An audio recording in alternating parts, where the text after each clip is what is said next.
The reason we called this meeting tonight, out of an abundance of caution and information to the public, is to talk about several things having to do with the various water levels and the systems around the city, Wildcat Creek, Kansas River, and then Tuttle Creek Reservoir. So we'll talk about several things tonight. We want to talk about the current conditions in each one of those waterways, some of the thresholds or the trigger points that cause us to take certain actions, the modeling that's been done over the past several days and weeks, and then some of the planning activities that we've had, the notification processes that have been used in the past and been worked up to include some mailings to those in certain areas, and then a little bit about some of the resources that might be available. So we'll have several folks come up, all the experts in the city and the county, and so for those people who are watching, we've got some, I think, some points of contact for you as well if you're interested in more information. And obviously some of this is posted on our websites, and I think that Corps of Engineers website is available to anybody who wants to watch water levels and things like that. So we'll start with Rob Ott, our Director of Public Works. Thank you, Mayor, Commissioners. So before I begin, I want to kind of make this opening statement. Tonight we're going to talk about various different scenarios, okay? What I want to really be clear about is, and crystal clear, is that the Army Corps of Engineers does not have any plans to open up the floodgates to exceed the capacity of the channel. Now, there is still space in Tuttle Creek Dam. Once that is filled, the game changes. What we're here to talk about is exactly what the mayor kind of led off with. So I want to be crystal clear. We're going to talk about a lot of different scenarios, but there's nothing forecasted in the next 3 days or anything like that, okay? And it's okay if we're talking about various scenarios. I might ask for clarification because there are a lot of them out there, and there's a lot of different situations that we're looking at. The mayor's right, Scott and myself are going to kind of tag team here. And I know you all just had an overview last Thursday about the watershed and the Kansas River. Just briefly for folks at home that may be paying attention, this happens to be up at Lincoln, Nebraska, Omaha. This would be over at Waverly, Missouri. And there's multiple different lakes that the Army Corps of Engineers is managing in terms of flow in the Kansas River as well as in Missouri. Waverly, Missouri is our target. They have certain target flows that they're trying to hit and not exceed so they don't create flooding downstream. And the Corps of Engineers, and as the mayor kind of indicated, they're managing numerous different lakes, and this happens to be a public website. They're managing numerous different lakes at their different levels, and each lake has different capacity in terms of storage and importance to the overall watershed. Now, Tuttle Creek Dam holds about 25% of the flood storage for the lower Kansas River. It's roughly 10,000 square miles in drainage. In comparison to, say, Wildcat Creek, which is 99 square miles, it's 100 times larger, okay? So the amount of flow that can occur come into Tuttle compared to Wildcat Creek, it's a sizable difference, okay? Tuttle Creek Dam is divided up into 3 spaces. Multi-purpose space, which is what most of us are used to in terms of boating and recreational, and that normal elevation is at 1075. There is a space between the multi-purpose elevation and the top of the gates, which is 1136, which is considered the flood control space. So we're going to talk a lot about that tonight. And then what we don't want to see happen again is get into the surcharge space, which is when the gates are raised, you actually create some volume, but obviously there's a release that's going out underneath the gates. This 1.9 MAF stands for million acre feet, okay? So one of the best ways I can kind of describe to you what a million acre feet is, you know, obviously if you own a house and it's on 1 acre and you go a depth of 1 foot, that's 1 acre foot. Another analogy is a football field, slightly shortened down to 232 feet, same width, 1 foot deep, that's 1 acre foot, okay? Where are we at right now? Max pool elevations by year for Tuttle. We have not completed or finished in terms of what the max elevation is for 2019. A little bit ago at 5 p.m. we pulled the number and it was at 1126. It's only 2 dates higher than where we're at today. So this is why we're talking about. This is something important. Last time that we got excited, for those of us that are still on staff, was back in 2015 when we also saw some records in the top 10. Where's the Tuttle Creek current lake data? I just mentioned what the elevation is right now. In terms of the amount of water that is in that flood control space, so that 1.9 million acre feet, roughly 1.3 million acre feet is consumed in that flood control space. That's roughly 73% of the flood control space, and the latest report is an inflow of just over 17,000 cubic feet of water per second coming into the lake, with an outflow of about 200 cubic feet. With that, I want to introduce Scott French, our fire chief, and he's going to kind of go through some of the emergency planning and various trigger points. Ron, Thanks, Rob. could we have someone lower the lights up here? We can't see the slides. I don't know what the right button is. As Rob said, what this is kind of the emergency plan that we have for Tuttle Creek. It's the lake level increases. It creates these action points for the emergency managers. As you can see, 11/16 happened actually April 3rd. That's when we started meeting weekly, as not only the city staff met weekly, but also the emergency management staff, and that includes all of Riley County Emergency Management, City of Manhattan, as well as Pot County, began meeting weekly. And as you see, we're now at the 11/26 point, starting tomorrow, so we'll be meeting daily. We'll be meeting at 7 a.m. in the morning at the OC. And really, at that stage, what we're beginning to do, we've declared an emergency through the state. So we begin to create what they call ICS 202 forms, which is our operational forms. So we'll begin to create the strategy and objectives for operational periods. That'll be give specific actions. The 215 forms will begin to be completed, and these are operational worksheets. And so what, from 11/16 to 11/26, where we're at now, what we've been doing is meeting. We've spent a little bit of time going over things that need to be done, and as the lake has increased, our preparedness begins to amp up. And so we're at the point now, 11/26, we're going to be meeting on a daily basis, creating these objectives of making sure we know that our maps are up to date, making sure that our staff who may be going out to do the evacuation notices or advisory notices are aware of what their role is going to be, and just creating really just good checkpoints for all of our staff.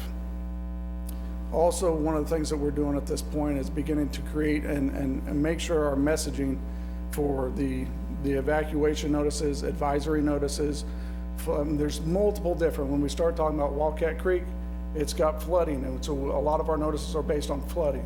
When we're dealing with Tuttle Creek now, and we're talking about the Blue River, we're going to be talking more about evacuation and high water.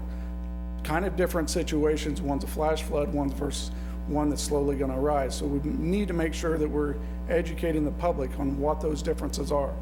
And it's, we're in a point right now, we've got, this evening, we've got tornado warnings, tornado watches, flood advisories, all these things are coming together. So we just need to make sure that all of our command staff, all of our officials are operating and using the same terminology, because I think that's going to be really important to make sure we stay focused and don't get mixed messages amongst everybody. As you see, the next point that we'll activate is the fourth action stage is at 11/32. This is when we'll begin to order resources from more than likely from the state EOC. Between the 11/26 and 11/32, we'll be utilizing our mutual aid. We'll be talking to our area partners, finding out what other counties, cities are having issues along the Kansas River, who's available, who's not available, what kind of signs we have, whether they're variable message board signs, whether they're light towers, and just really beginning to amp up and prepare from the government perspective. You know, we're asking the citizens to continue to prepare. There's not necessarily a need to overreact at this point, but the preparation at this point on will continue to increase and going from preparing to actions. The fifth stage that we have is 1134, and this is really the action stage for the emergency operations. If we get to 1134, we're going to begin to open up shelters, begin to issue out advisories for specific locations and that sort of thing. This is the same map, just in a different, this might be easier to read. If you have any questions on any of the actions that you see that we're doing as the emergency operations staff, let me know. I just have one Absolutely. question. When you say when you refer to we, is that the city or the city in combination with the county and the state? When I refer to we, when we're in this point, what we have is a unified command in an operation like this. So I'm talking about the city, I'm talking about Riley County, and I'm talking about Pot County, all from the emergency management standpoint of the operation. This would also include some state resources as well as we begin to amp those up. The state EOC has been activated. We've declared it a disaster for the area.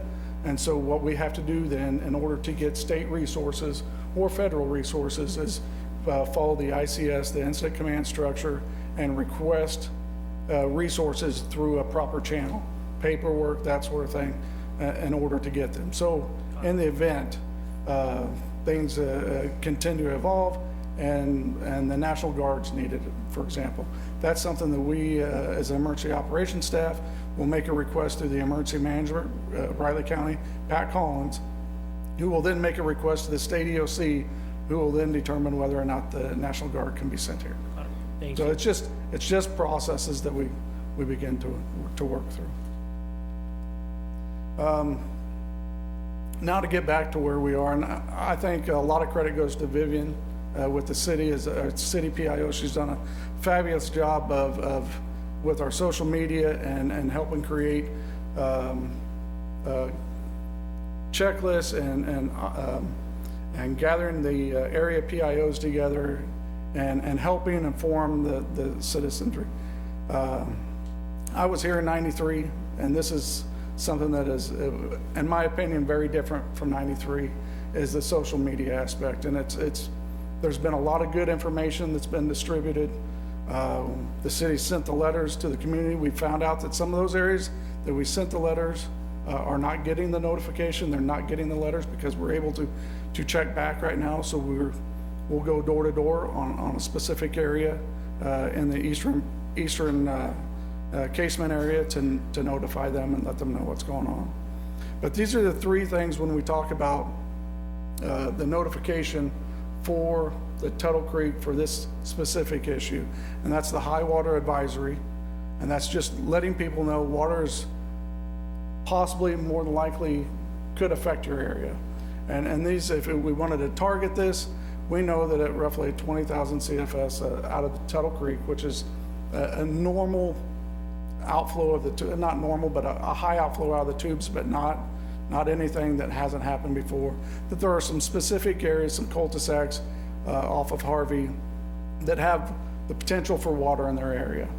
So that's an area that we have targeted and said, we know that this area, that's an area we'll probably advise earlier than some of the others. The evacuation advisory is more that based on our modeling, there's a prediction that water is going to either cover your roadway and make it impassable, so this is an opportunity for you to evacuate. And again, these are going to be used, we're going to go door to door as much as we can. We're going to continue to use our social media platforms, and then we'll also we'll be using variable message boards at strategic locations within the area that we believe will be impacted to also highlight that whether we're in an advisory of the area, whether we're in a evacuation advisory, or we're in a high water advisory. Scott, like in the Dix edition, there are houses at the south end of that that would be flooded, and then there are some higher areas. So will you be targeting your information to the residents of those people with the highest risk? Yes, so- Differently than you will their neighbors 3 houses up? If you're within a Yeah. zone that we've indicated that needs a notice, we will start at specific, we'll work Yeah. from what we believe is the likely to be most affected. We'll get Highest there risk. first and work our way back throughout the Okay. neighborhood. That's important, Yep, thank you. Some of absolutely. those areas, even though they may not be affected by floodwater, will be cut off because the road will get closed. So they just need to know that too. And a lot of these, with all this area, when we talk about, most of the area we're talking about obviously is going to be east of Casement, from Harvey neighborhood all the way up through some of the Brook streets that are on the west side, but all the way up through there is the area that we're really focusing in on. And like Ron said, a lot of these houses are more than likely not going to have an effect, but the roadways could have an impact. And so there's so many different variations and possibilities of what can happen. As we get closer and closer, we can begin to eliminate those and begin to focus in really on what we're needing to notify. From the emergency services, some of the functions that we have or currently are is really when we talk about the emergency management, that's Pat Collins for Riley County. He's managing our EOC. His job is to process our resource requests. He does a lot of the documentation and coordination with all the different agencies and organizations. And then he does a lot of the planning, or at least initiates the planning process for a lot of the things that are going on once the EOC is activated. The fire department's main responsibility, primary responsibility, is going to be in the evacuation, the notices, and then obviously standing by for water rescue or water needs, dealing with that side. Law enforcement and their primary mission is going to be really, if we get to the point that there's going to need to be an evacuation order issued, their primary responsibility will be security.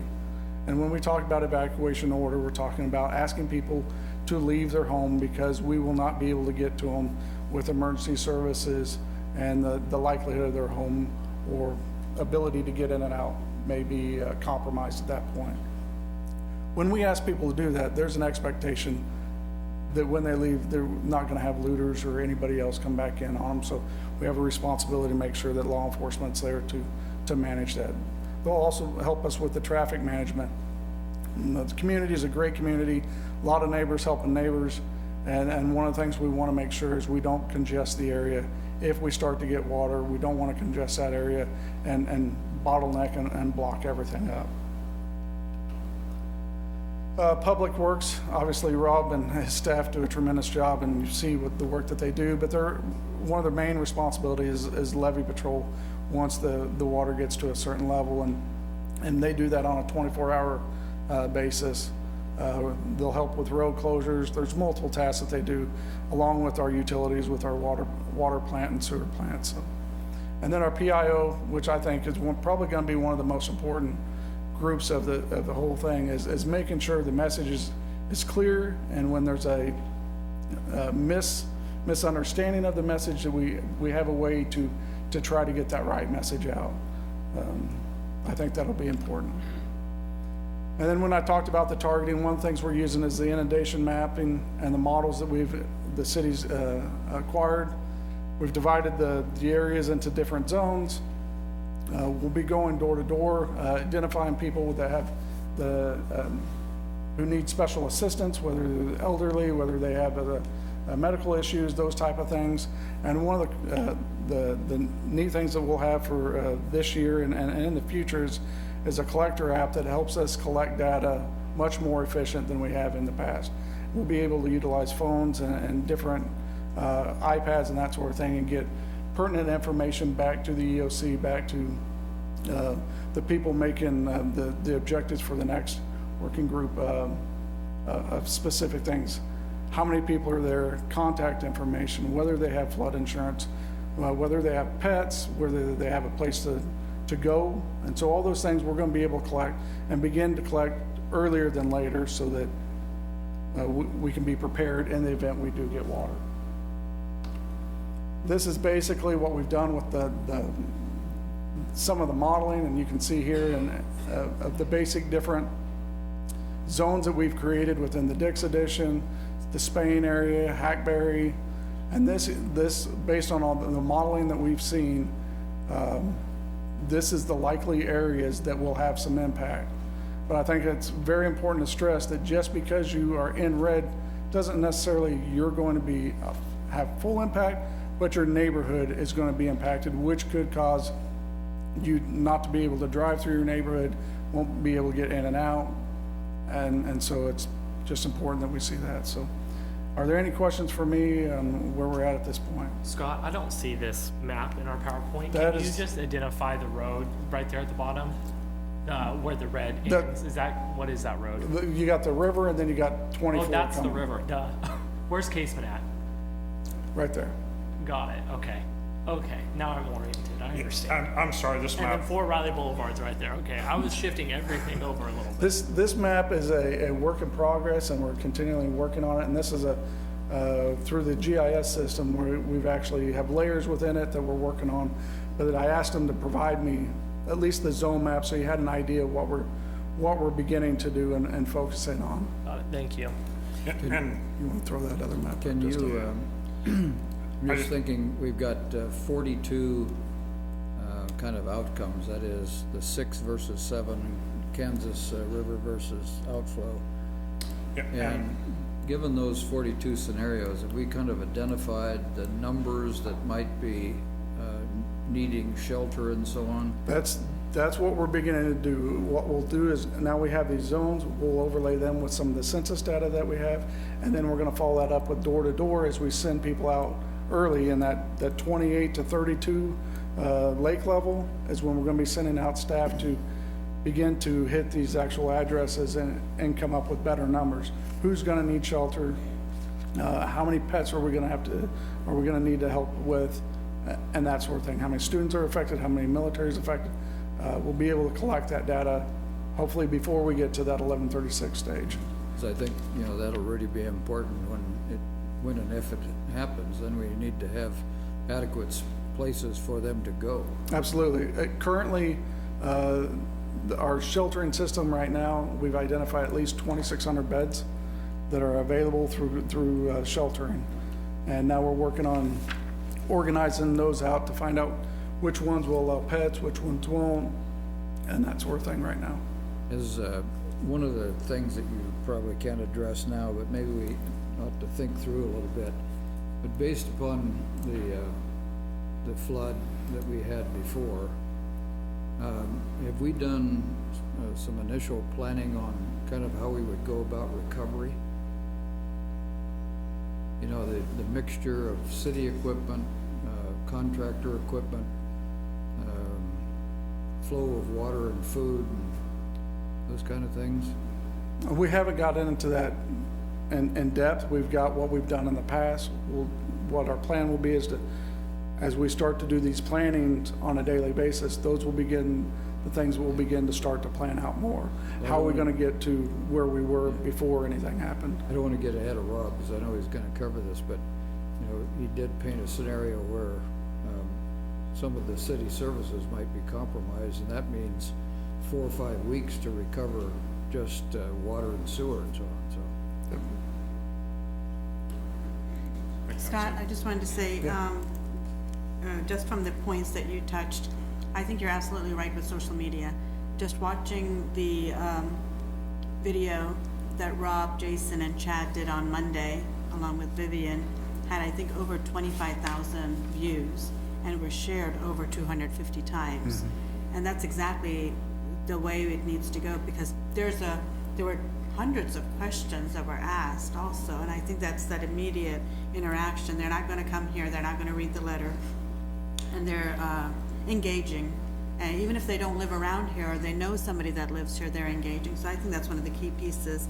And at the same time, I'm also very encouraged that you're doing the door-to-door, because there's a lot of people that don't have internet or Wi-Fi, and that's still extremely key in some of those rural parts of town or in our Riley County area. And the other piece that I think is a huge strength is, I've seen RCPD, EMS, fire department, and city and county, the same message, the same language coming out at the same time, so there isn't a confusion between one agency and the other. So I know you all have been working 24/7 on this, but all of that has been, I think, extremely effective in the process. And it's probably going to be more so as we move forward, so. Yeah, I would echo the same thing. One of the neat things I've seen on Facebook, for example, is the people that are talking about what they have to offer and helping people. So I mean, that's a testament to the community we have. But I think that's it for me. Scott, what are you doing when you send your people door to door and no one is home?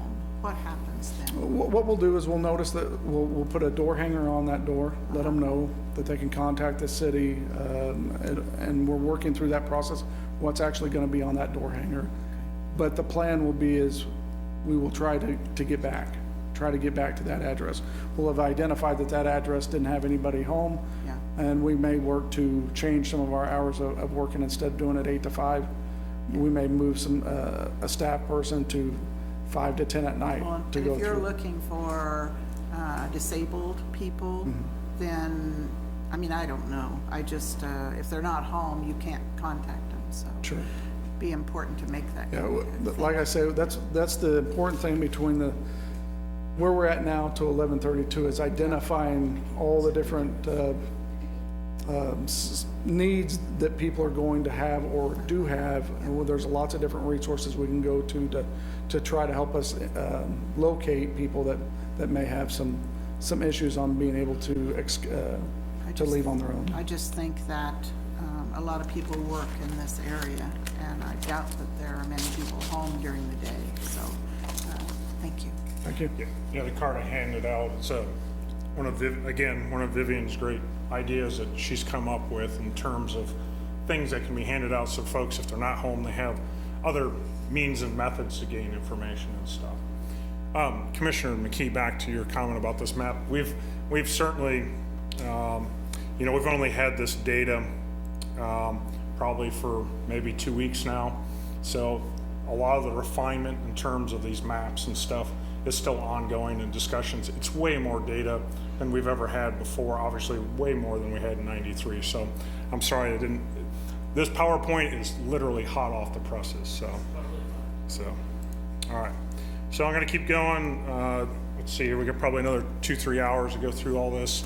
I mentioned earlier about the 42 different floodplain maps. I'm gonna kind of show you a matrix here and a couple examples of what that looks like. Some of the things that Public Works is, in the floodplain, the 42 different scenarios, that's a culmination between community development, Public Works, and the city just really an overall effort in getting those products developed.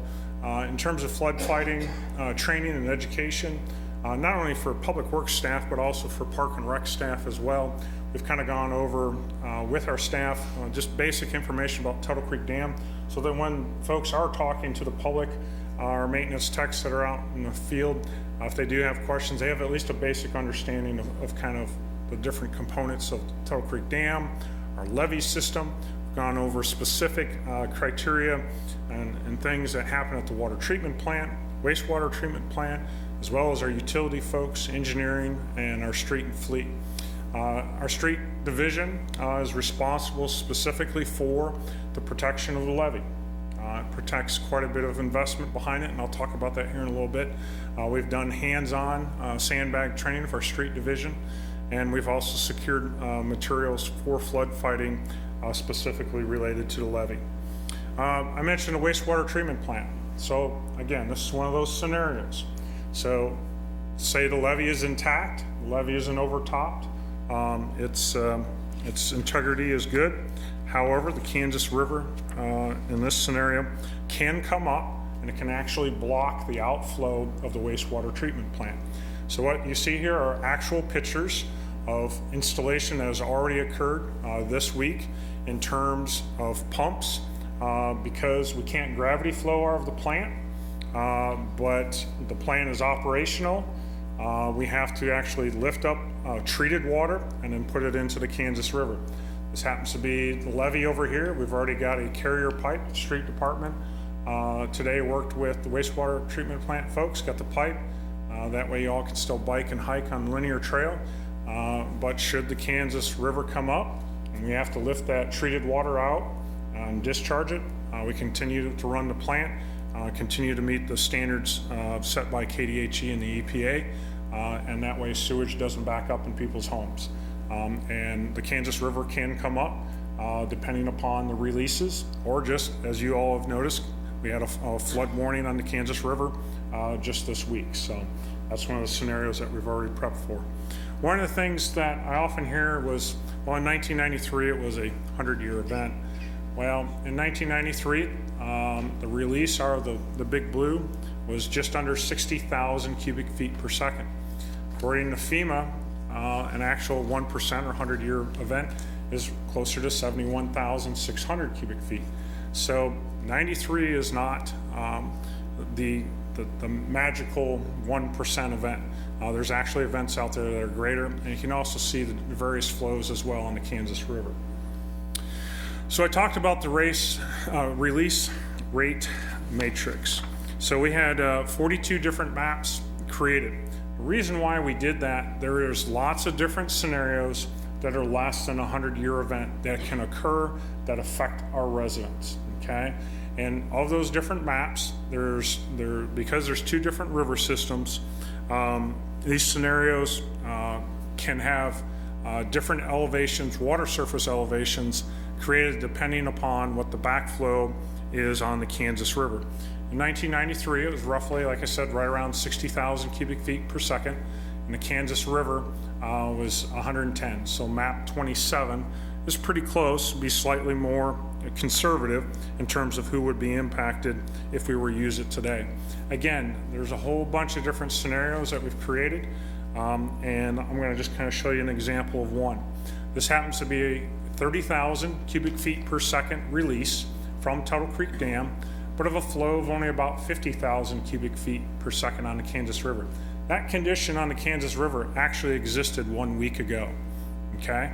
So as you can see, some of the yellow through the Northview area and the Dix Addition, those folks are impacted, okay? So I want everyone to understand, even though releases from Tuttle or flows on the Kansas River are less than 93, we can have negative impacts to our residents in that area, okay?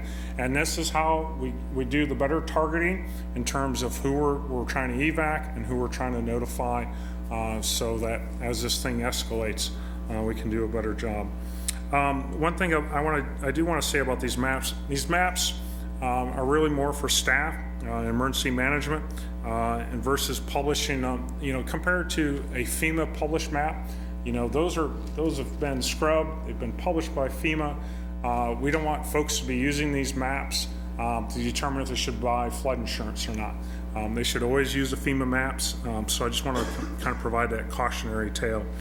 And again, these are the various scenarios. The other thing that we've done, Scott talked, and the mayor did a good job talking about number of people impacted in a notification zone. On here, we've overlaid our water system. So these squares happen to be our water wells. We know that, again, same scenario, 30,000 release, 50,000 in the Kansas. We know our water wells are going to be underwater. You're going to find out that we're probably going to issue a conservation order to the community on water usage. Half of our wells, half of our capacity to deliver water to someone's faucet is on the wet side of the levee. The other half of the capacity is on the dry side. There's three different constraints to our ability to deliver water to the faucet: the water wells, water treatment plant, and distribution system. If the water wells are compromised and I can't use them, because we don't want to draw up stormwater or flood waters and take it to the plant, then my capacity is reduced, and that's probably one of the things that might happen. Our usage and the amount of wells that we have on the dry side can meet winter quarter average. In other words, it can supply enough water, cook, bathe, and clean, okay? What I can't provide is all the irrigation, because in the summertime, our water demand almost triples. It certainly doubles. So that's just one of the things as a trigger point and impact. This happens to be an example real quickly. Now I've increased the flow rate on the Big Blue, but I've kept the Kansas River. Again, you can see more yellow. Again, it's just, these are tools for us in terms of notifications and targeting folks. All right, some things we want citizens to know before I go into talking more about the levee. It's important to know your risk based on where you live. It's tough for staff to just give carte blanche type answers. You really do need to look at the maps. You need to look at FEMA published maps if you're trying to make a decision if you want to purchase flood insurance or not.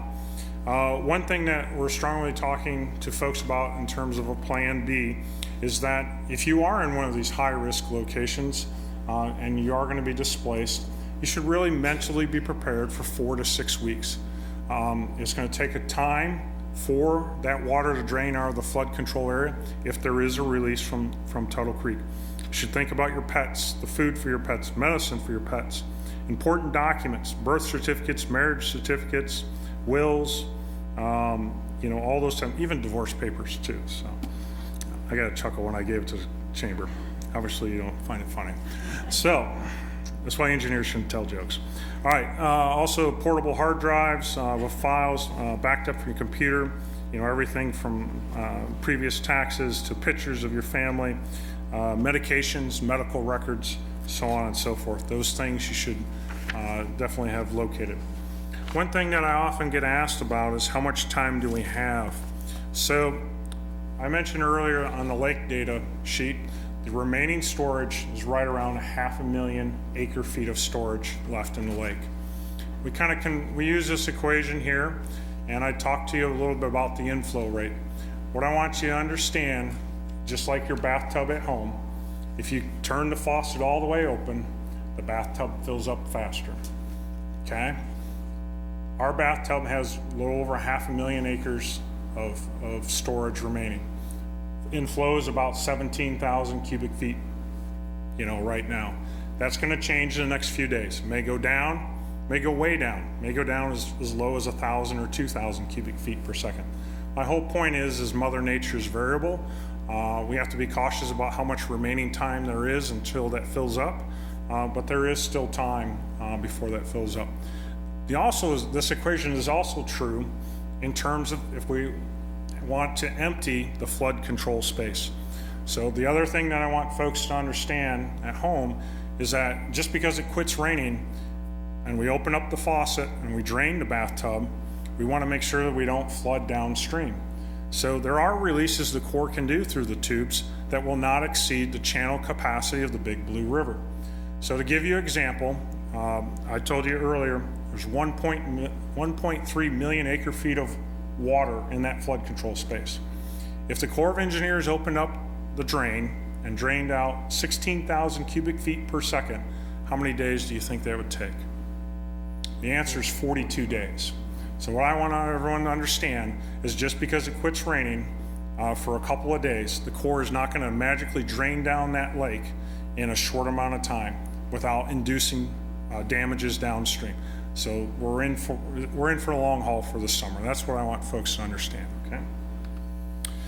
Next public meeting is coming up at Scott's headquarters at the intersection of northeast corner of Denison and Kimball at 200 Denison. And the Army Corps of Engineers will be the main speaker, and you can ask them all sorts of wonderful questions. So with that, I'm going to kind of go to the levee system unless you all want me to stop and talk more about Tuttle, because the levee system does work in conjunction with Tuttle. Before you go into the levee, when we're talking about, can you hear me okay? Now I can. Okay. Things like the electricity, the backup power, the location of pumps, those kind of things. When we had Wildcat Creek, we had a lift station and some things like that involved.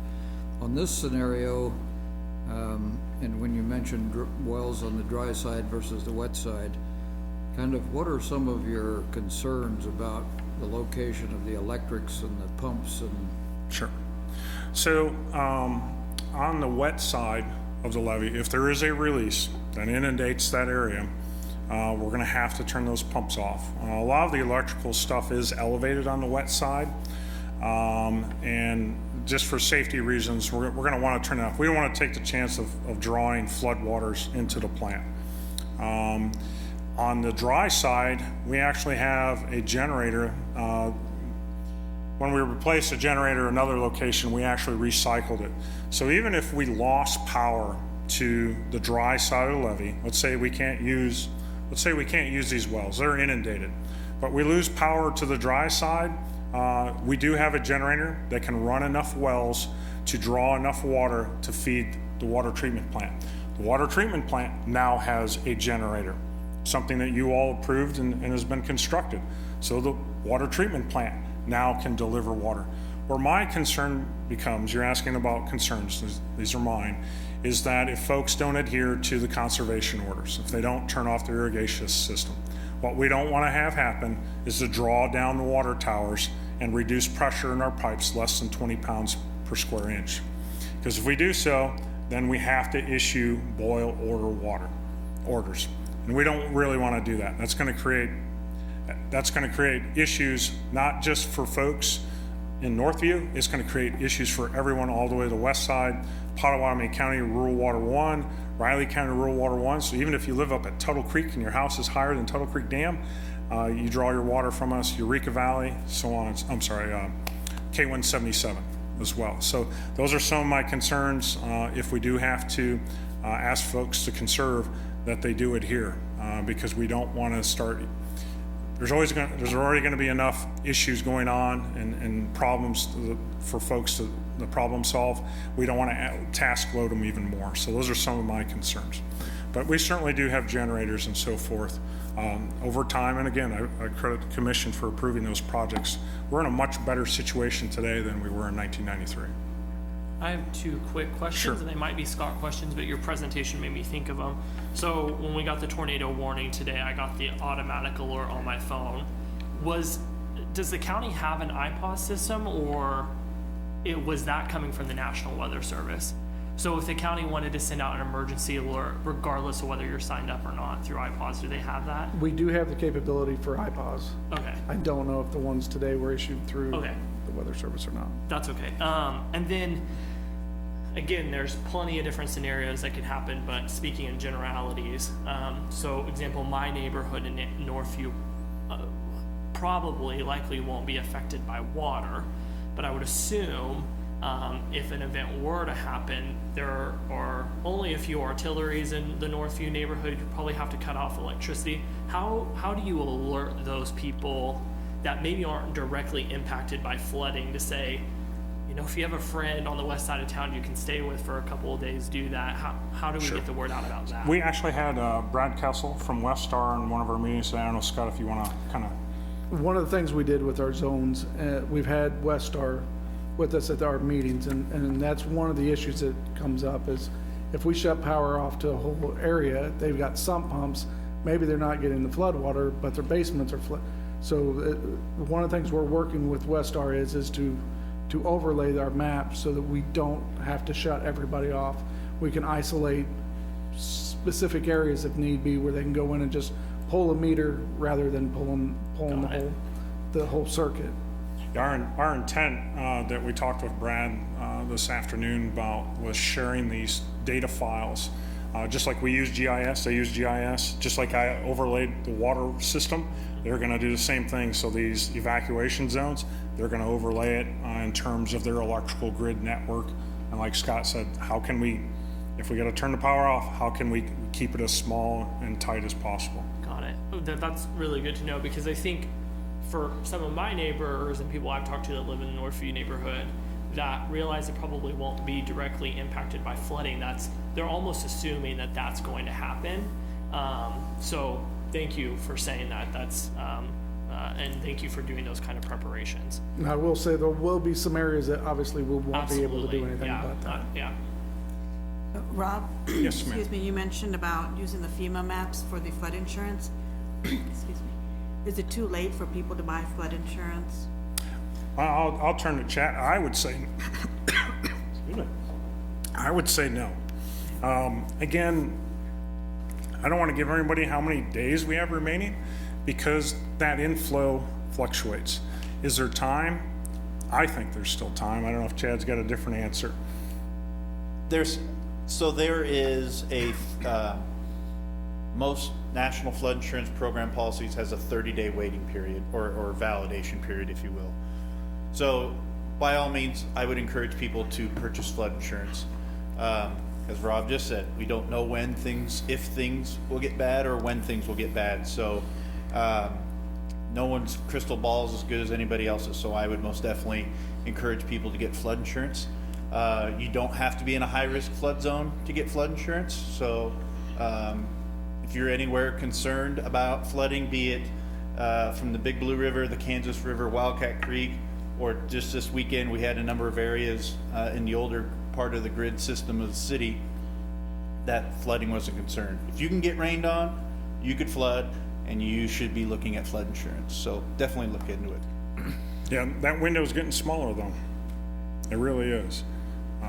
So the sooner the better. Yeah, I wouldn't wait on it. I wouldn't wait for a few Right, days. and I was just thinking, we have a sump pump, but I never thought about electricity being gone and it not working, and anything can happen at that point, so. Yeah, some of us have a main sump pump and some of us have a battery backup sump pump as well in our homes, so. Okay. All right, I'm gonna go to the levee unless there's more questions on Tuttle. Okay. All right. Just one more hour, we're getting there. This actually happens to be a actual picture from '93. This is the levee here, this yellow dash line, and then the Big Blue is flowing about just under 60,000 cubic feet per second. These are the bridges here at the Big Blue. I think this is maybe used to be Dick Edwards car dealership, and you can see that Highway 24 had water flowing over the top of it, and then as well as the Kansas River flows. So what does the levee protect? Well, in fact, this is kind of an outdated slide and I probably need to update it.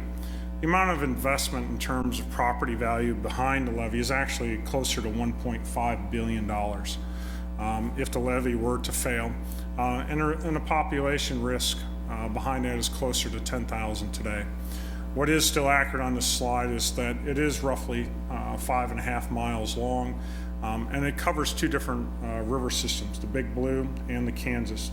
Our Big Blue is probably the most vulnerable of the system, and as you are aware, there is a project to raise the levee.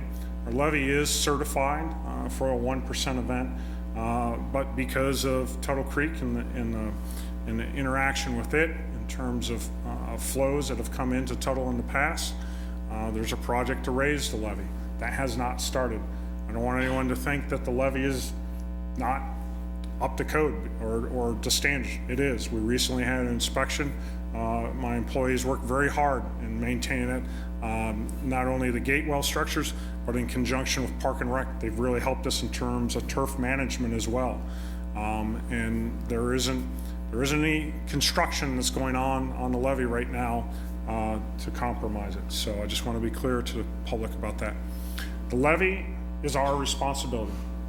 Federal government, Kansas City, nobody's going to come down here and help us manage the levee during a flood fight.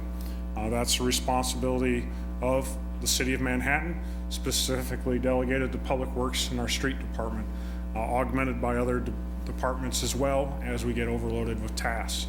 In the past, Park and Rec has helped out, utilities has helped out, manning pumps, and I'll talk about some of those scenarios. The levee system generally starts at the intersection of Hayes and Casement, runs south along the Big Blue, does a dogleg right, heads west along the Kansas River and stops around 15th Street. And just very quickly, Hayes and Casement along the Blue, confluence of the Blue and the Kansas wastewater treatment plant, and it continues west all the way to 15th Street. All right, there are different modes of failure that can occur with the levee. And I'm just going to run through those. One is obviously a water surface elevation that is greater than a levee. Tuttle Creek Dam can release water that exceeds the elevation of the levee, so I want to be clear about that. That's the reason why we take such good care of it, is because as long as we don't have other modes of failure, this is the only other way in which the levee can fail. One of the things that often happens with all levees, and this includes ours in 1993, is gravity is always pushing down on that water. So on the wet side of the levee, gravity is pushing down that water, and it's trying to go through the soils and find its way and make itself equal on the opposite side. And it'll try to travel through foundation sands. The natural clay blanket is only so thick. And obviously, just like when you jump in a swimming pool, you jump into the deep end, the deeper you go, the more pressure there is. The same thing with what's going on with gravity and water here. It's trying to push that water underneath the levee. The danger with that is sand boils. In 1993, we did have some sand boils, and there's techniques on how our staff will deal with those sand boils, and we've trained on those recently, and we're prepared, and that's part of the levee patrols, and I'll talk about that in a minute. There are different modes of failure that can occur with sand boils, and that's part of the patrols and what they're supposed to be doing in terms of looking for various modes, in terms of sloughing in the crown of the levee, or loss of the mass of the levee. Again, remember, water is pushing on the levee. There's weight there, and it has a horizontal force. That's the reason why the levee is a certain shape and a certain amount of mass to it, because it's trying to hold that water back. So if we begin to lose our mass or begin to lose our integrity, obviously flow paths and just failures can occur. And that's what the 24-hour patrols are for. Again, you can have pondage and seepage on the other side. You can have sloughing that can occur from sand boils. You can even have wave action or erosion. Our levee does have riprap in specific locations. That's for when there's higher velocities along the Kansas River, so that it doesn't erode our levee. And that's another thing that the patrols are looking for. Again, we want to try and keep that mass of the levee and keep from anything from eating it, either on the wet side or the dry side. And again, erosion can occur at the toe as well. So I want to talk about a scenario. What can happen when the flap gates are closed on our outlet structures? So one of the things that we use is the river gauge on the Kansas River at K177. Our action stage, if we do not shut the flap gate, or I'm sorry, the sluice gate at the Points Avenue pump station, before the Kansas River hits 18 feet, we will flood the frontage road along Staples and Chick-fil-A. Just last night, Chase and myself and a couple of maintenance techs were down there at the pump station operating the pumps. And we're trying to make sure that, based on predictions, that we have things closed and that we don't flood the frontage road. Obviously, the National Weather Service provided a prediction for us yesterday that the Kansas River was going to get up to 20 feet, and she's continuing to climb even tonight. So when do we start continuous patrols on the levee? That's actually at 25 feet. So when the Kansas River hits 25 feet, we're going to probably kindly ask folks not to use linear trail. Again, kind of like the water wells, I just want to give you a preamp.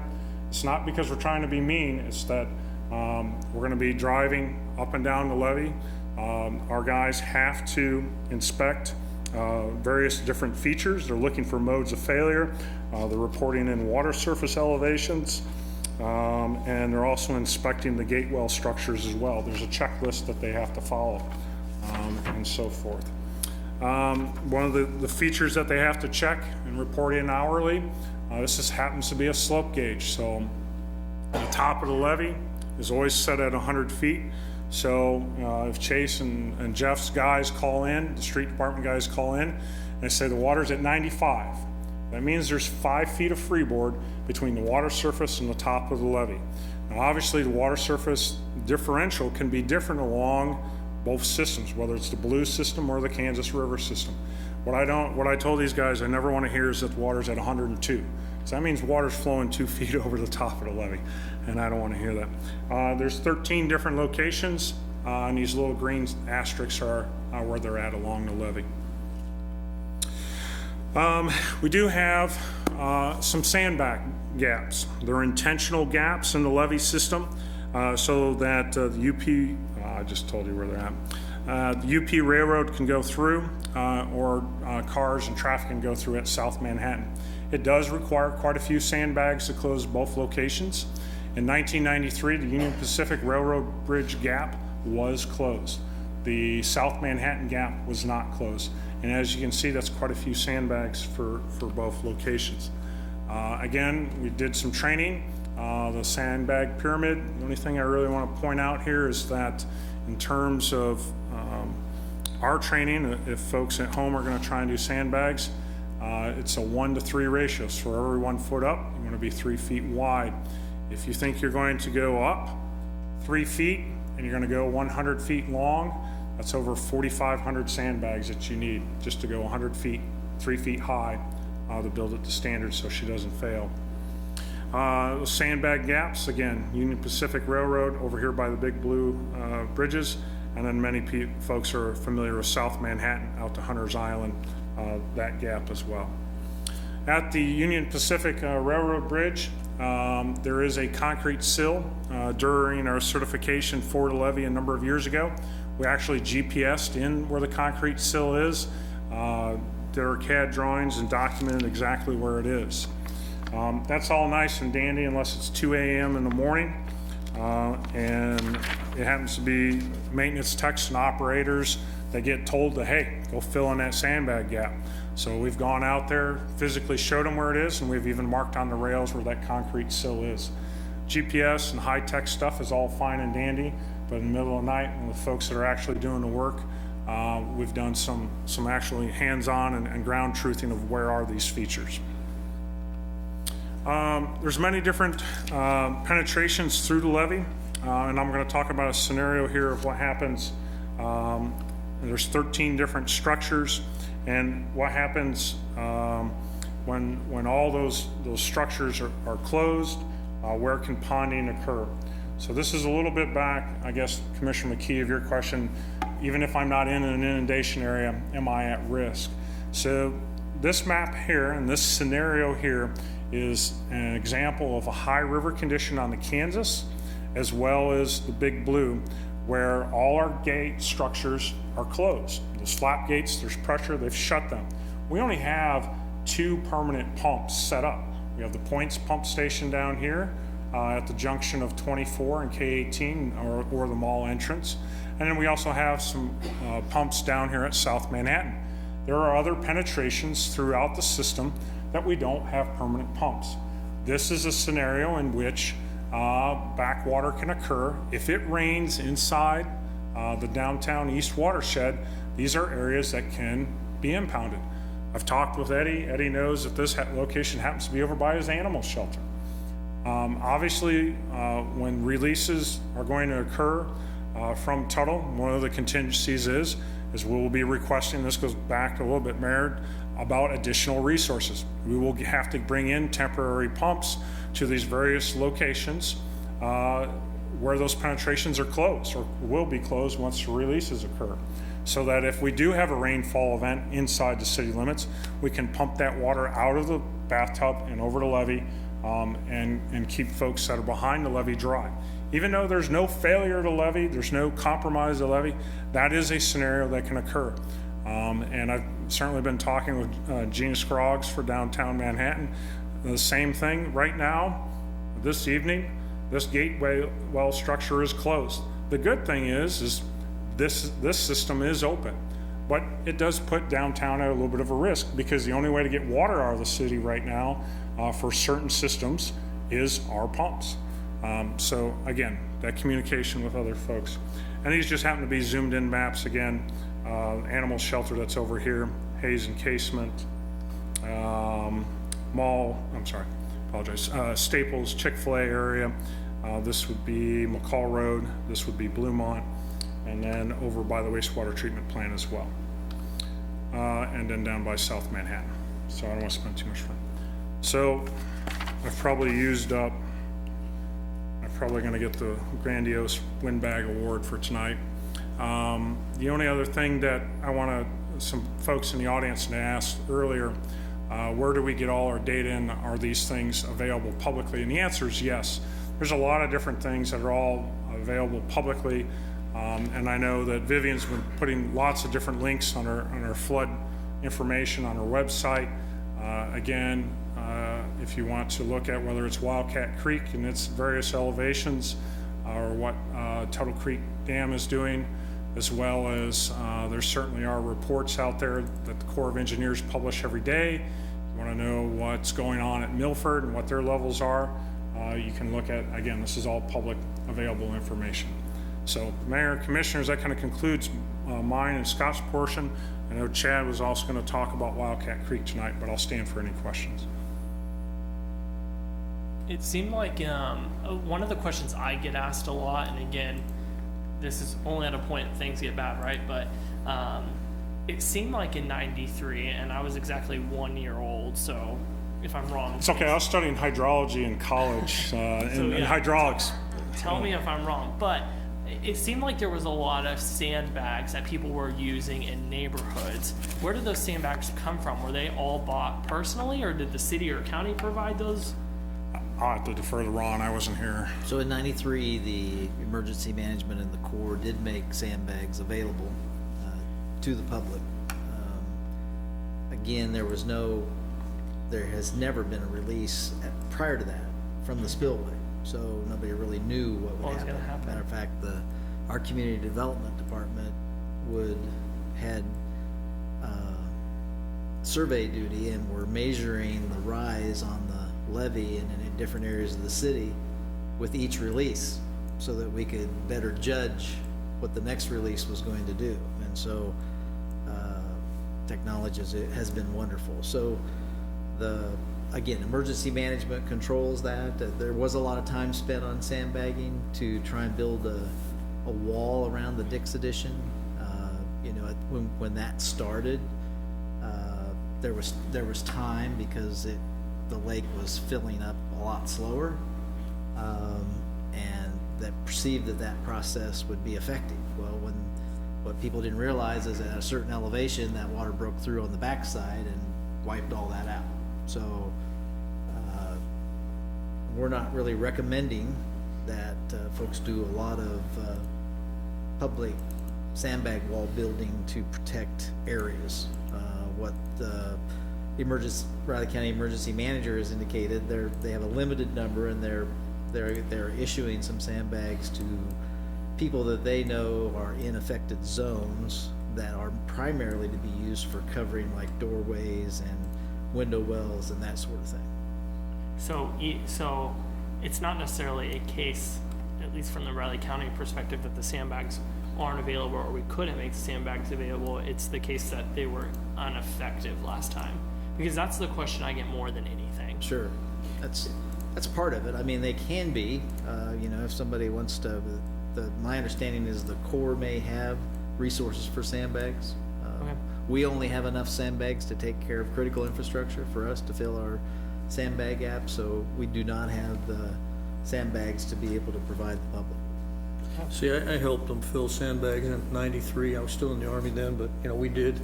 And my thought on that whole thing was that was completely futile. There was no organization, there were no engineers involved, and if you saw, the chart on how you have to build a sandbag pyramid to plug those gaps, and that was pointed out how many, no one knew what they were doing. And it was like a feel-good exercise. Everybody wanted to help, they wanted to be productive, and they filled sandbags, and they were put in some of the weirdest places I could imagine in town. Areas where it was never gonna flood, because it was above elevation. So when people ask me about sandbagging, it's gotta be controlled by somebody that understands where the water's going, and they have to be put in the right place. And you can't just have piles of sand and sandbags. I live on Windsong, and they dropped a truckload of sand in my lot on Windsong, and people filled sandbags, and we're not gonna get flooded on Windsong, except by Little Kitten Creek maybe.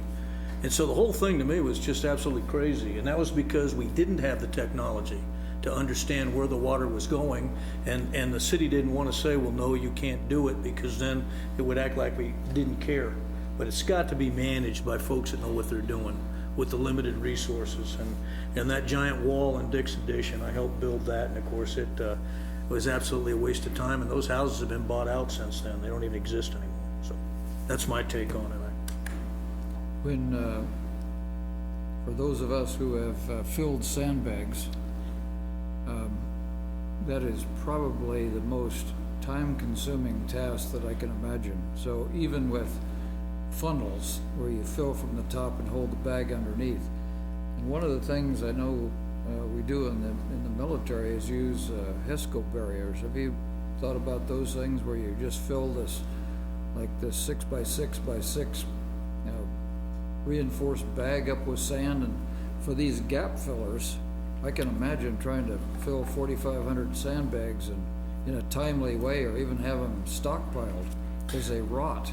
Yep. So, Answer your question, Mayor, yes, actually have. In fact, we have on some order what they call, they're not HESCO bags, but they're a bulk bag. They're 3 feet by 3 feet by 42 inches tall. They'll probably work very well at the South Manhattan gap, whereas the UP Railroad access to that's a little bit more difficult, as well as the zigzag of that concrete sill. But to answer your question, yes, and in fact, we have those on order. They haven't come in yet, have they, Jeff? No, so we've ordered enough to at least do the South Manhattan gap. well, the HESCO style, just, I think you know, but you can put a forklift under them. Yeah, actually, these can be lifted. These are made of the same, so sandbags are about a 6 mil plastic thickness. And you're right, there's a 1600 UV hour rating to them. So after 1600 hours, they'll deteriorate and they fall apart. These have a wire mesh on the outside, so they don't. These, the ones we've ordered have loops that you can put your forklifts through. You can pick up and position. The other one is, when we're talking about the rise against the levee, just from the map, without study of terrain here, if the Kansas is up, it seems to me when the blue is released that the backup will begin right there at that corner. So that's the first area, it seems to me, that would be impacted, and then it kind of goes back upstream. So my worry would be the integrity of where it turns back to the southeast or southwest. Is Yep. that how you see it, or? No, absolutely. In fact, we've seen the influence of the Kansas River in terms of water surface of the Big Blue all the way up to Knox Lane. As we've looked at these 42 different models, we've kind of noticed that influence. But yes, where the confluence is, that is definitely an area of concern, and we'll have to really watch that erosion, that wave action. That's the importance of those patrols. Isn't it already backing up? The Kansas River, the Blue River isn't as high as the Kansas right now. Correct. Yeah, there's a tailwater condition even There, today. so when you look under the dual bridges, you see the water going north. Yes. or back. No, you're correct, into the Mayor. blue, yeah. Commissioner I was out Morris. there last night. Any other questions on what Scott and I present? Apologize for being so long-winded, but try to be thorough. No, Okay. thank you. It was useful information. Thank you.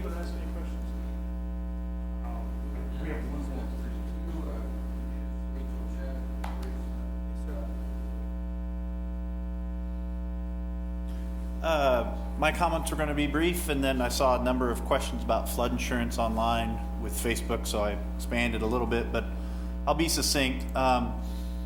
So talk about Wildcat Creek as well as flood preparedness. Just to touch on Wildcat Creek, thankfully it has, and I'm knock on wood that I don't jinx us here, it has behaved. Last week it crested about almost 16 feet, which it causes a lot of concern, but does not necessarily impact any properties within the city of Manhattan. I do know it did cause some road damage and minor inundation south of town in the Hunters Island area, but nothing to note in Manhattan. As well as, thankfully, I think Rob mentioned it, the line of rain went all south, and so the concern of Wildcat Creek cresting today at a high rate or a high level was never seen, thankfully. It was at 10:03 when I last checked. It may have went up with this last shower that went through, but any rate, the fire department and emergency management with Riley County was out ensuring that homeowners and rentals in Highland Ridge, Fairman, Bethany were all notified and make sure that they were prepared, move their vehicles if need be. I will say, once I saw the crests predictions and those sort of things, and with the knowledge that we have 5 less property owners in the way of flooding, thanks to buyouts with state and FEMA dollars, as well as our contributions, we just had 5 less properties to worry about this time around this spring. And so thankful for that, thankful for those property owners to participate in those efforts. We have an application in for another 15 dwelling units, 3 single-family homes, 2 of them on Village, 1 on Bethany, and then a 12-unit apartment building or complex at the end of Garden Way. I hope to hear back anytime from that grant, and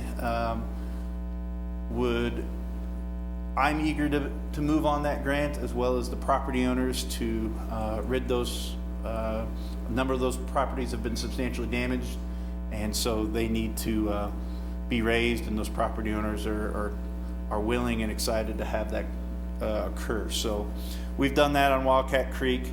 The Resilient Wildcat Creek plan is underway. Wood Environmental and Infrastructure are currently working on the 2D flood model. Rob showed you that 2D flood model for the Blue River. That was done in a few weeks with Wood also. They took an already created 2D flood model and really just changed the parameters and spit out this information. It's at a very high level planning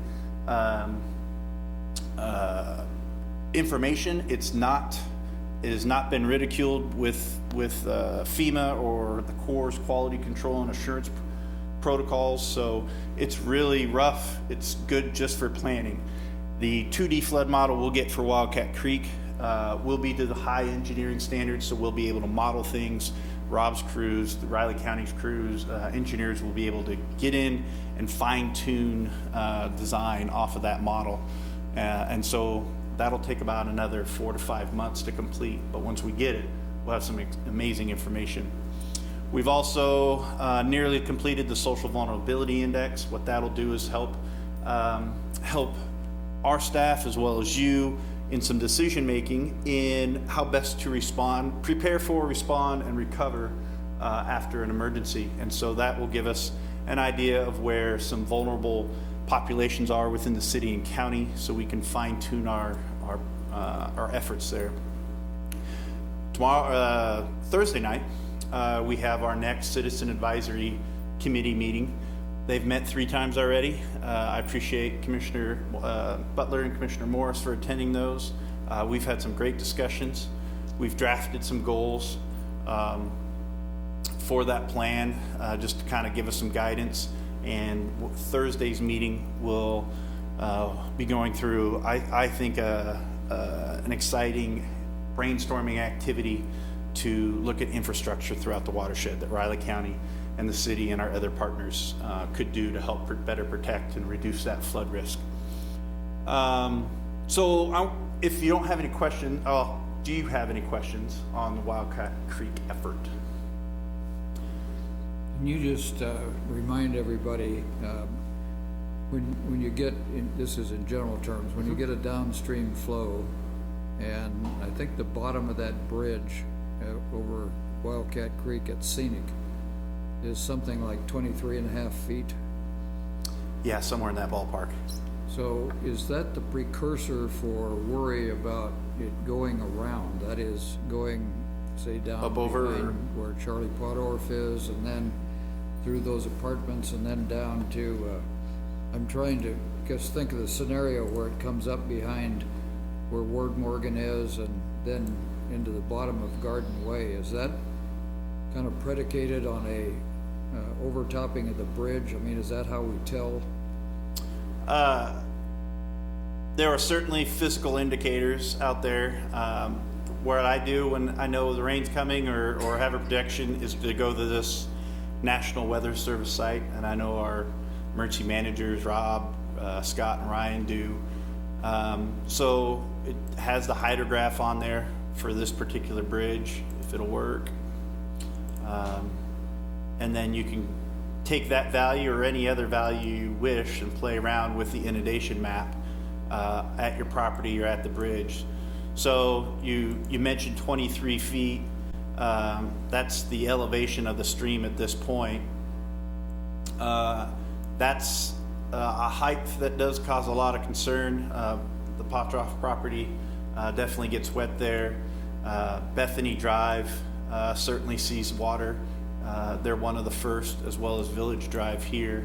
But you can meter that down and see, there's the Potroff, as you mentioned, property, and at 21 feet they're not so bad, and it starts creeping up around 23, 24 feet where things get serious for them and others. So this is an exceptional tool for us that we use quite a bit. But that 23, 24 feet really gets things moving. We hope not to see that anytime soon. But So you can tell when it gets on the north side of the trail that way.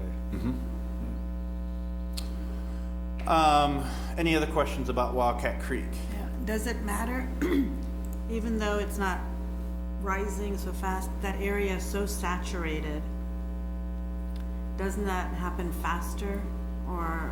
It certainly lends to it. I mean, we saw rain all day yesterday and most of this morning, and Wildcat Creek really didn't do much. It was nice, beautiful rain that my dad, who's a farmer, would take every day, all day. It's those intense rains that come with a longer storm like we saw this evening that spurred those tornadoes to the west of us.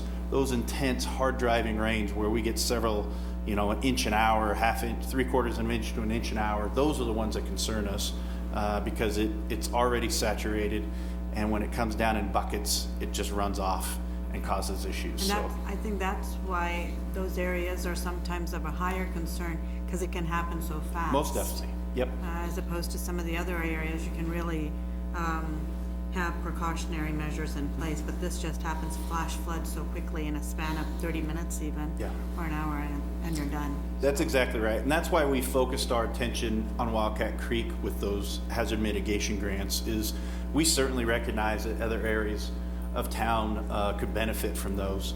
But they are, especially, there's a few homes on Blueberry and Hackberry, and those, the Dix Addition, have a whole neighborhood that could benefit from some hazard mitigation funds. But they have at least, most times, most years, the protection of Tuttle Creek Reservoir, where we do not have that here on Wildcat Creek. So it is an extremely dangerous scenario.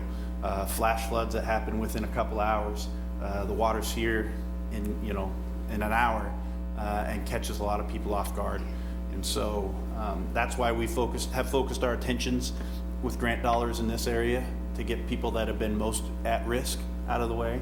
Once we address some of those issues, then it's my full intention, as long as the commission is willing to fund that program and we can get grant dollars from our state and federal partners, that we'll continue and move into other areas of town that are still at risk but have a little bit more protection, like Tuttle Creek Reservoir. So, okay. Chad, before Yes, you move on, sir. the other thing that comes into play with Wildcat is the elevation of the Kansas River, especially does. in the lower areas down along Redbud and Amherst. So if the Kansas River is high, then those areas get more impacted. I have an interesting video that, nope, doesn't show it, never mind.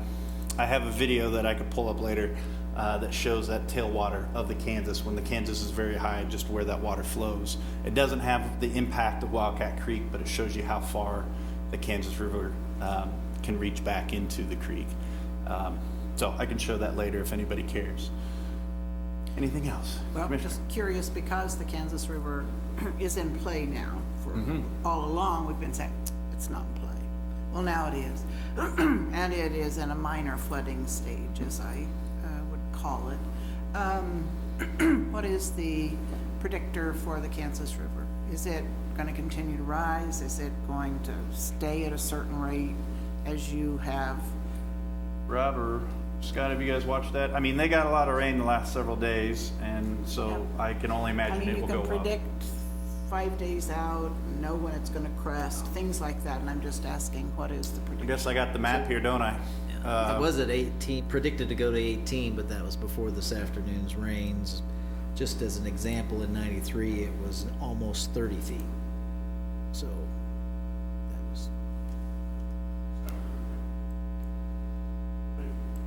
They do have a multi-day prediction, so right at 18 feet. 18. You know, Commissioner, they constantly change that based on flows that are coming from the west or other tributaries that contribute to the Kansas River. One that I always look at, if they don't have a forecast, is what is Fort Riley's gauge doing at the Kansas River? You know, that way when I give instructions to the guys, okay, hey, maybe Thursday, maybe Friday, we can anticipate that flow that's coming from Fort Riley might hit us, and we need to watch it closely. Are you basically through, or? I have some more? slides on flood insurance and preparation, but No, that's what I would like you to address. Okay. You're the only one, you're the floodplain manager, and you talk FEMA talk. well, And that isn't. try not to, That's but- not always a common language. But I believe there are a lot of questions about Mm-hmm. flood insurance. And in my experience, there's really nobody to answer the questions. Sure. And the 800 number is, I haven't called them for a lot of years, since '93, but people just have questions like, FEMA won't pay until at least the first floor of your dwelling is inundated. People don't know that. Sure. So I'm really glad you're gonna address that. I'll cover this, and if we want to jump back to preparation and where to find information, we can. But I did prepare some slides for flood insurance. Again, there are recently private third-party insurance vendors out there. I'll admit I'm 100% unfamiliar with them. They are by and large offered by not your typical insurance providers. So think of like Lloyd's of London that insure people's voices and hair and those kind of odd things. Those kind of businesses have begun providing third-party insurance, to my knowledge. I'm fairly uninformed about them. I do know enough to guide some folks and know other people in the state, in the region, that we can get really good answers. But the national flood insurance is the only thing that will provide financial recovery after a flood. Your basic homeowner's insurance or your renter's insurance will not cover that. Anyone, no matter where you live, in Manhattan, Riley County, or Potawatomi County, can get flood insurance. So if your insurance agent says you do not live in a floodplain, you cannot get flood insurance, it's time to find a new insurance agent, because they don't know what they're talking about, to put it very bluntly. Anybody within our community can get flood insurance. There is that typical 30-day activation period. So, we know how wet things are and what the conditions look like. So if you haven't gotten your insurance and you're fearful of flooding, now would be the time to do it. A very good website, and the flood insurance program website here, floodsmart.gov, provides a lot of that information. Chad, where do you go to get flood insurance? Great question. Most all typical insurance providers can also issue national flood insurance program policies. It's called write your own policies. So the national flood insurance contracts with the state farms and the American families and whoever's, not that I'm supporting any of those just pop on the top of my head. They contract with those agencies to write that insurance policy for that homeowner or that renter. So most anybody can cover that or help you with that. It's real important that you understand, if you want to have as complete coverage as possible, you have to get structural and content if you own your home. So structural obviously covers if your home has structural damage, and I've got a slide here to cover that. And then the content will cover your contents. And then, as I mentioned, I think it's probably in our community, with the high number of rentals that we have of 60 to 65%, this statement can't go unsaid, is that renters can also get flood insurance. It's probably something very unknown, but it certainly is possible, or certainly should be had. So what is covered structurally and content-wise? Your structure, so the walls, the foundations, the mechanicals of it, electrical, HVAC, plumbing, those kind of things. Drywall, permanent fixtures like bookcases that are not, for bookcases and those sort of things that are not in the basement. The idea behind the National Flood Insurance Program is they want to prevent as much damage as possible, and that naturally first and mostly occurs in basements. So a lot of the damage coverage leans towards you not to put things in your basement if you have one, or minimally. And so it'll cover your drywall. It won't cover the paint or the baseboard. It won't cover paneling. My house has the old particle board paneling. It will not cover that. It will cover appliances and carpets, blinds, clothing, furniture, all content things, TVs, as long as they're not in the basement. That again goes to that idea that to be prepared, you should look through your basement first and say, what can I move out of here? If anything isn't bolted down, is there a way to get that up out of my house or out of my basement to a higher floor? And then on the other side is things that it will not cover. This moisture, mildew, and mold is extremely important. So if you have a home and it gets wet through a flood, you walk in, you go, this is horrible, I'm walking away. I'll clean it next week because I just don't have the energy. And mold takes in, your insurance won't cover that.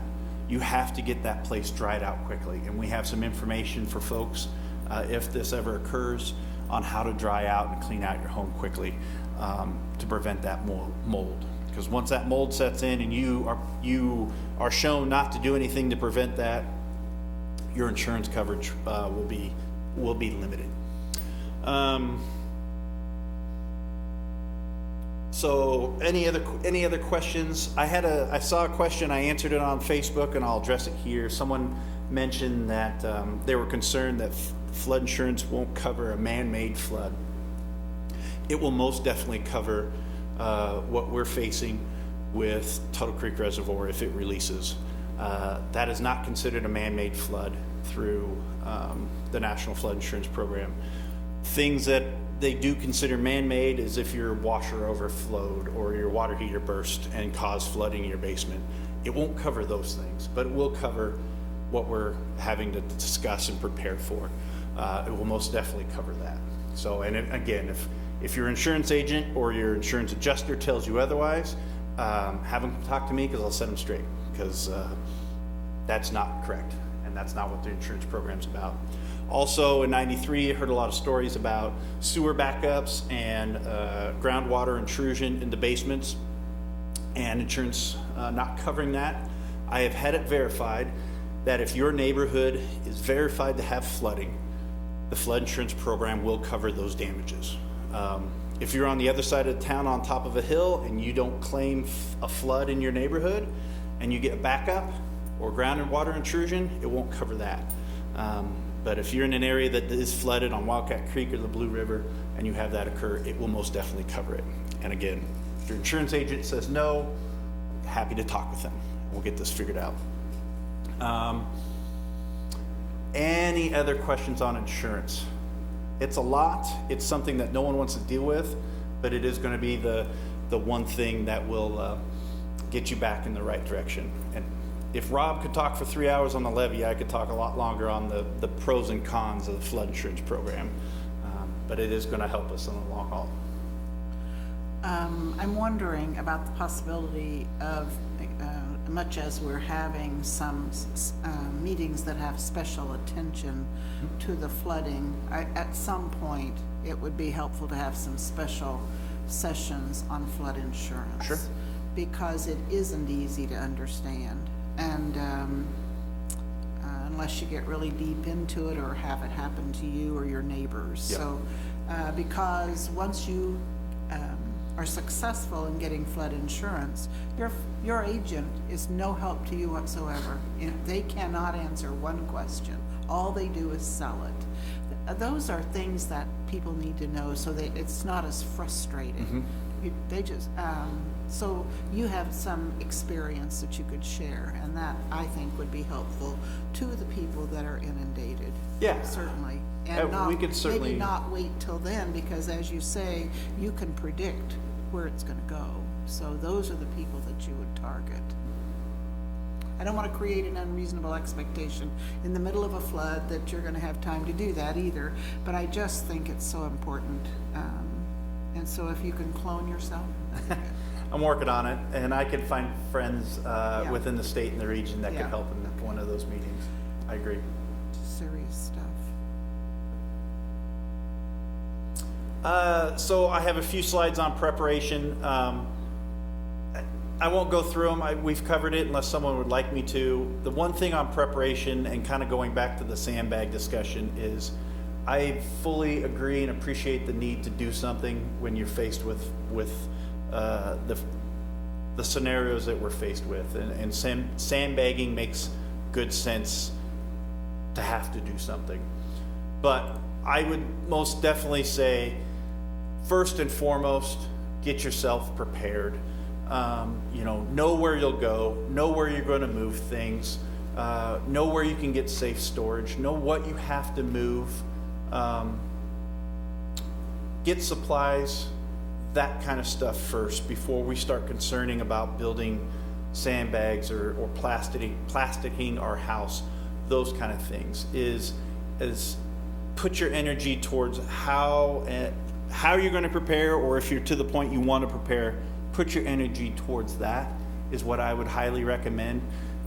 We've talked about sandbags and its pros and cons, but if you prepare your house and your family first and foremost, and your material things and your structures, then if that sandbag wall would happen to fail, you're not as bad off as if you put all your energy, back pain and sweat towards a sand wall, and you left your house thinking that wall will stand for us.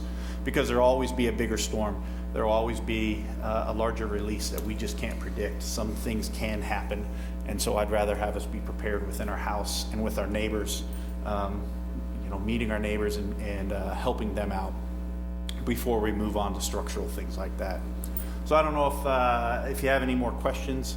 It sounds like a few in the audience here would like to speak. So I think that your point of being prepared is really important. So those people who are, a tornado just wipes out a whole town or wipes out your home, you don't have the opportunity to prepare, and you have to reinvent yourself and your documentation. This is an opportunity to grab one of those empty suitcases and put your important papers in it, your last year's tax return, and someone suggested a utility bill with Yes. your name and address on it, even though I have a driver's license, so the National Guard will let me back into my housing area. So those are tips and things that are really impactful, and will make a difference for people and the frustration they feel at the time.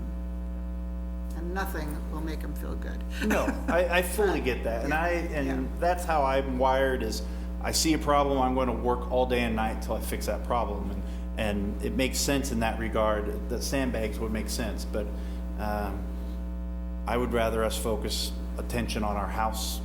Figuring out how do we prepare and getting prepared before we start working on I those would things. like to make a point right now about the need to notify renters in advance of flood potential areas. And we have landlords that are listing properties in the Garden Way area that were inundated just last September. And there's no information for a possible tenant that that property's gonna flood. Now, they probably would get it because of the flooding that's taking place in the community now. But when you say renters can get insurance, these tenants don't have a clue they even need it. Sure. And certainly landlords aren't gonna tell them in this probably area. And so it's we need to, and that's what we're gonna talk about, I know, about Wildcat Creek, but it isn't just Wildcat Creek. No, you're right. It is something that, some of the kinds of measures that the Wildcat Creek Study Group is working on to try to do something tangible besides tell the owner, oh, well, you know, it's your problem from here on, you know. And so we have to try to help. We have to be good decision makers and make sure we're making good policy here. Thank you. Chad, one of the things when you talk about important documents, you know, there was talk about your driver's license and all of this. Would this be a good time? There was, in some of our National League of City meetings, as well as our League of Kansas Municipality Kansas meetings, there was talk about municipal cards as ID. I don't know if that's something we should think about putting on a list so you have an alternative place for these, along with these safe documents, that you also have an ID. Not that people wouldn't have their cards with them or their driver's license, but just to be on the safe side. I don't know if we do anything like that, but that might be something to add on to when we talk about utility bills. Some of those key materials are the ones that are often lost along with other things. Yeah. So just a thought. I don't know if we do that if they go to a driver. I don't know how you get a municipal card.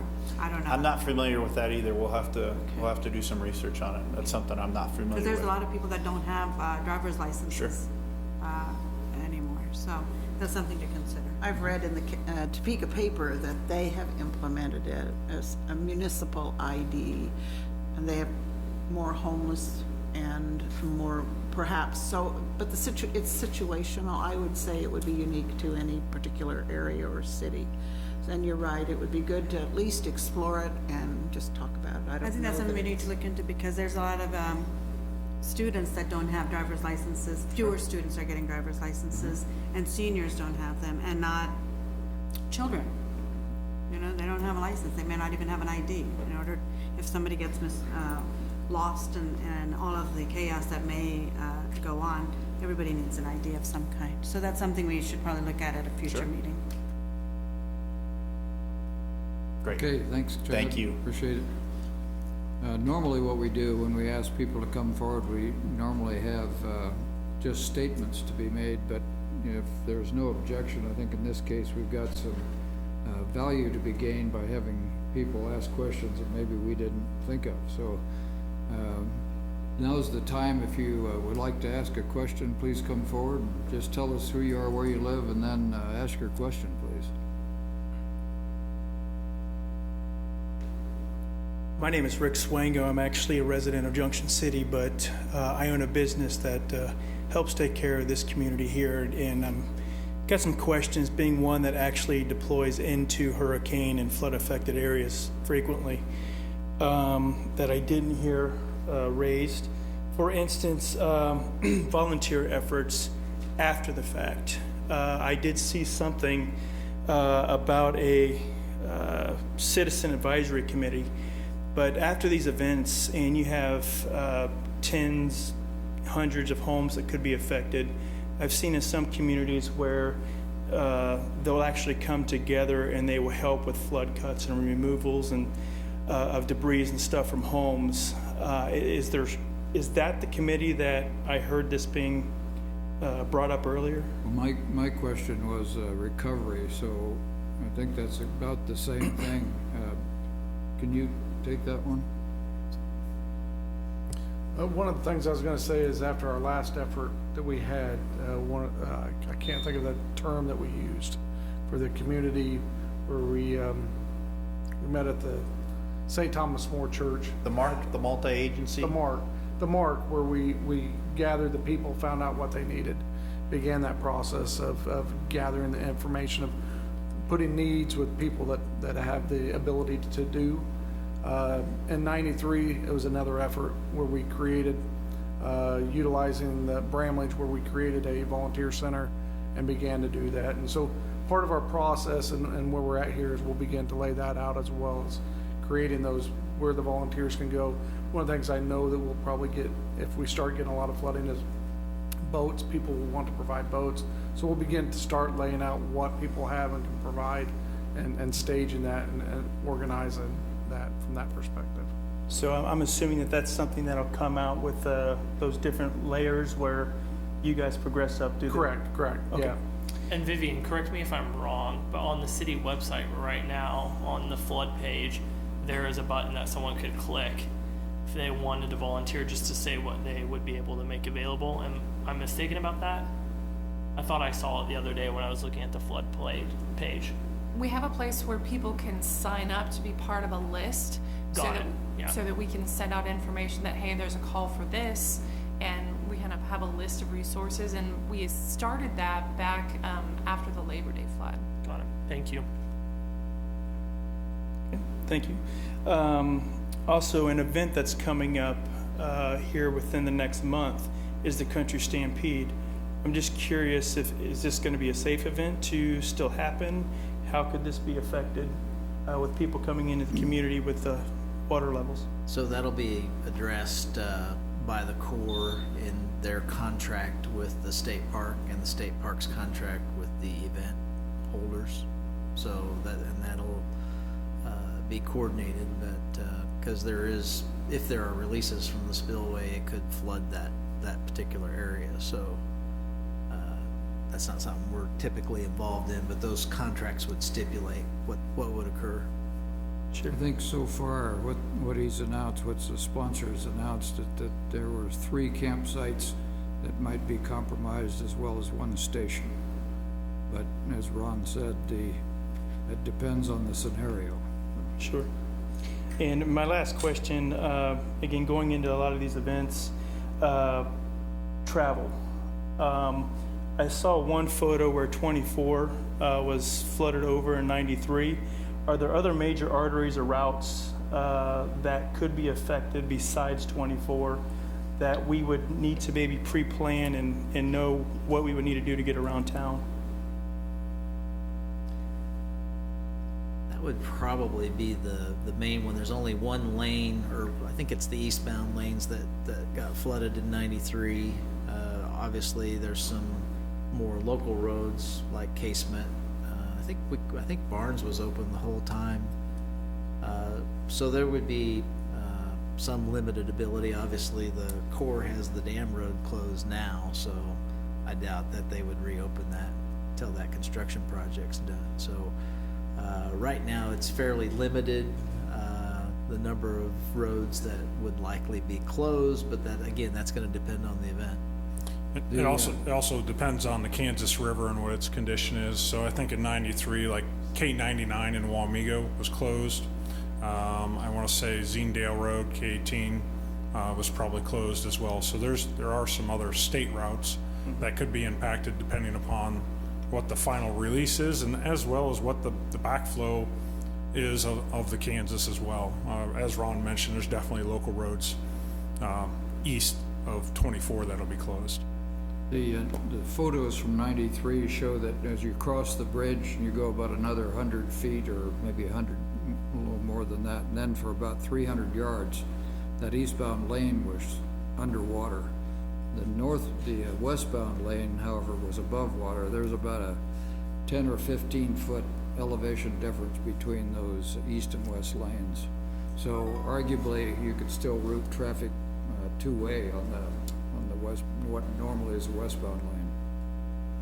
Thank you. I think we're more oriented to the city, and you'd have to engage the counties, because our modeling isn't gonna really extend out into the counties, is it? No, but Yeah. one of the things when we're talking about 24, there is part of the city that we've got to Yeah. deal with, and we've talked with the emergency services about, if for some reason 24 were impacted, the emergency services would be handled by whoever's side that inundation is on. So we've talked to, and they're working on that right now. Seeing trucking and resources coming in. I guess to that specific point, it's, one thing that's definitely changed for the community is K18 west our connection to I-70 and all the drainage and infrastructure that's been redone on K-18. So even if we're cut off to the east, that has definitely changed in terms of K-18 and the capacity of that roadway to stay dry so that we can get at least resources from the west. Any other questions or comments from anyone in the audience?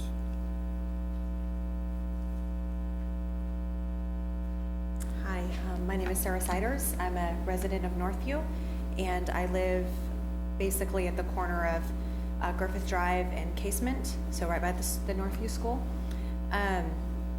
I have, just in addition to being a citizen, I'm also a pastor, so a leader of an organization, and we have a few of our parishioners who are living in various parts of Northview, and we're on a micro scale trying to figure out whose homes are going to be potentially maybe a place where people can shelter for any period of time. So I was curious, and I know this wouldn't be a question for you guys, but I'm thinking about we're in a moderate risk flood zone. We haven't gotten flood insurance, and I'm thinking that if we're evacuating east of Casement, then we are just west of Casement.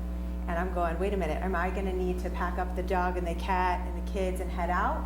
Or am I gonna be a safe place? And maybe we don't know, right? We don't know, but I just thought, gosh, I'm wanting to kind of plan ahead for some of my people to be able to say, hey, come here, crash here, or we'll catch you on the west side. So I wasn't sure if you'd speak to that. I think maybe he can point out those zones so you know which zone you're in. I've looked at the map quite a bit, but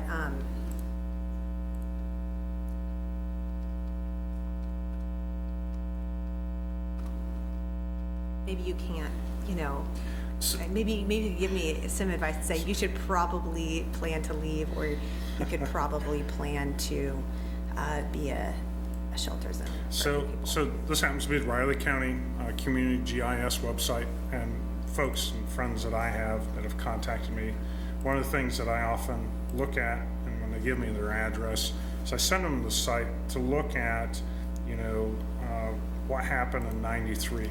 Understand 1993 is an event less than 1%. Okay, and that's the reason why we're hesitant to provide all those different 42 scenarios, because it is really case dependent. And this site here, you can certainly see what happened in '93 in terms of which areas are impacted. But again, Tuttle Creek can release something greater than the 1% or even equal to the 1%. So you can also turn on say flood hazard cross sections. So you can see where the 2%, which would be a 500-year event, is, and then the reds were the 100 years. So it really is case dependent on what's flowing into Kansas and what's being released from the blues. So I wish I could say, no, that's you're fine. going to be super safe, or no, you should plan to prepare. You probably ought to plan to prepare. Yeah, that's always a better option. So, okay, thank you. But for your other parishioners of your church and stuff, if they have questions, again, this is a free website. Riley County GIS hosts it, and it's got these maps so you can zoom in and zoom out to those folks' specific property. And I don't know if Chad, if you have any different advice, but that's kind of what I've been giving folks. Okay. One of the things that we're doing, though, is we've already identified this kind of stage one and where that zone, that boundary runs. So as we progress through these scenarios, the 42 scenarios, and it becomes apparent that the next zone is in jeopardy, then that warning will go out to those neighbors. Okay. So doing that in advance is pretty tough, but because you don't know which part of the matrix to pick just yet. Okay. Hope that helps, at least with your, that's what I've had another church pastor or leader as well, and that's kind of where I directed them. I think it's safe to say that we probably wouldn't be like people's first choice for a shelter.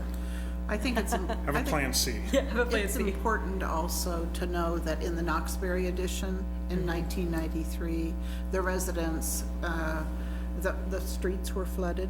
Okay. And the citizens had to get in and out of there using a boat. Okay. To get to their houses. Okay. I mean, there are some realities that that are known. Okay. And I don't know how you get at that, and how you apply it, but the day of isn't the day that Right. you work on it. So, and just putting a notice in somebody's door doesn't prepare them for anything like that. Right. Or the next time that you replace your central air and your compressor outside, that you put it up on a landing of some kind and don't set it on the ground because it might flood. And so there are very practical things that people need to hear, and then they can make a decision. But, so I think we have some education to do that would be particularly relevant Yeah, to absolutely. all of us. Thank you. One more thing, I do think, once, I'm sorry, what's your name? Sarah.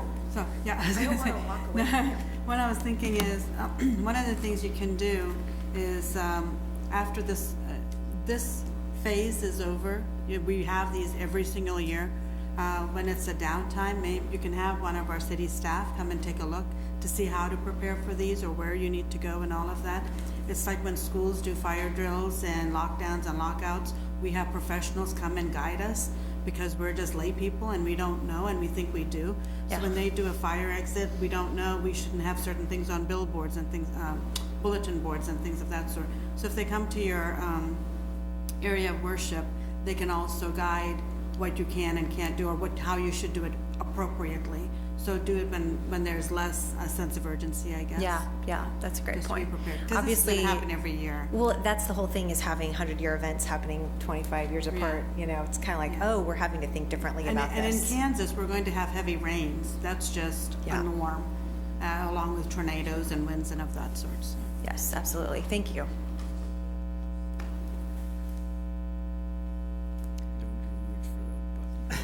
I just had a question, just from a organizational perspective. So the Corps is obviously hosting a meeting tomorrow night.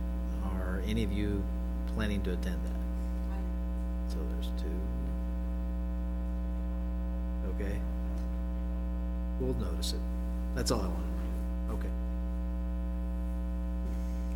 Right, there being no further business, we're adjourned. Thank you, everyone.